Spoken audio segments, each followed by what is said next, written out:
Hey Braves, what am I out here at the middle of your football field for? Well, we're talking about the evolution of stars and the timeline of the entire universe. The universe has been around for 13.8 billion years. That's a long time. And because that's such a long time, we need a really big piece of real estate to stretch that timeline out. And since a football field is already broken down into increments of 10, 5, and single yards, it makes a perfect place to talk about just how old the universe is and how long some of these stars actually take to go through their life cycle. So, let's go on ahead and get to it.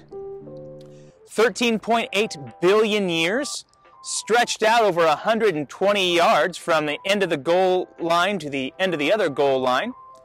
Well, that means it's about 115 million years per yard.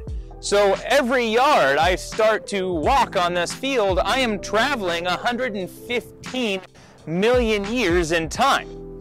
And if I start on this end of the field and work my way to the present over there, well, how far do you think we have to go before we get to, say, the beginning of our solar system? Sol, which is the name of our sun, and the solar system, the Earth and Jupiter and Mars and all of the planets and things that are here in our solar system.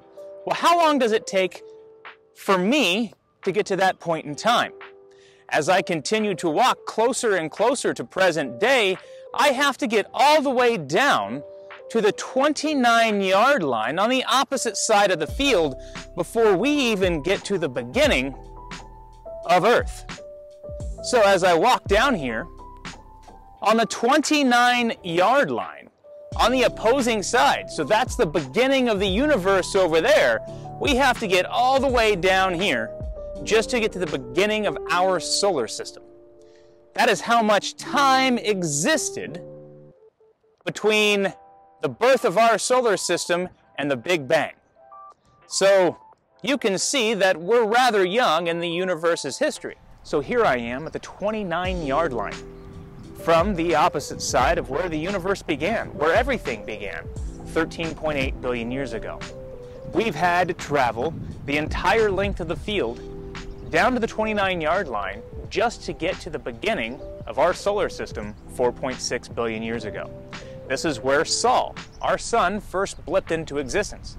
And 4.54 billion years ago, the Earth finally cools enough to form crust and begins as a new planet. Now, in that time, what has happened in the universe?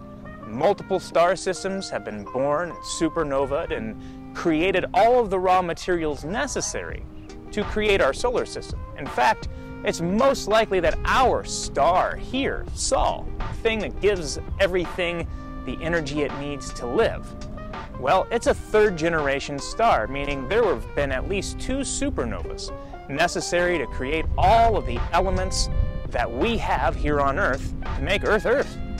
So it took a long time for all that to basically unravel and get to this point.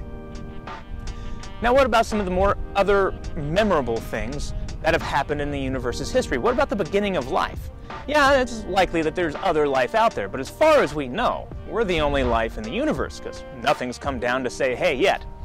Well, life doesn't begin on our planet until we get to the 22-yard line, 3.8 billion years ago. And the life that began here, you wouldn't really recognize as life. It's single-celled organisms that you would need a microscope to be able to see. And for the most part, for most of Earth's history, it's mainly been single-celled organisms until you get to the Cambrian period. And the Cambrian period is a very special time in Earth's history. It's when all of this single-cellular life decided to start figuring out how to become multicellular life. And life tried out many new body styles and types, like it had never done before. Well, when did the Cambrian period occur? 530 or so million years ago. That puts it all the way down 5 yards into the end zone. And remember, the back of the end zone is today. So 5 yards away from today, we finally get multicellular life that you would recognize. And in that 5 yards worth of time on this universal time scale, most of all the interesting things that have happened with life have occurred. Let's go take a look at some of those events. So here I am at the Cambrian explosion on our universal timeline, 4.7 yards from the end of the end zone. This is the point where you would basically recognize the things that are swimming around as life. This is where life goes from single cell to multicellular and tries out all sorts of crazy new shapes. In fact, if you were to see some of these things swimming around in your swimming pool, you would definitely get the heebie-jeebies. They were very, very creepy. So this is only 4.7 yards from present day. We had to go an entire football length worth of distance just to get to where we get things that look like life to you. And what about things like trees? The really important trees, well, they started 400 million years ago, or about 3.5 yards in. And dinosaurs? That's everyone's favorite thing, right? Everyone loves dinosaurs.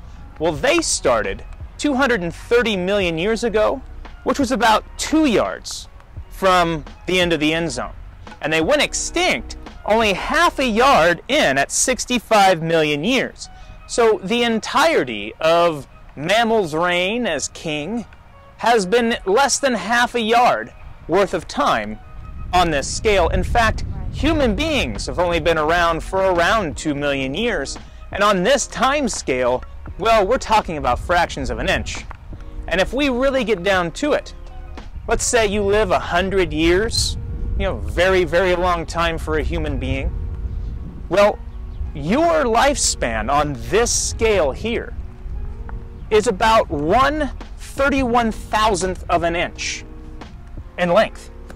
Or, were I to take a hair here and split it 120 times vertically, 1/120th the width of a human hair, that is how long you would live on this time scale.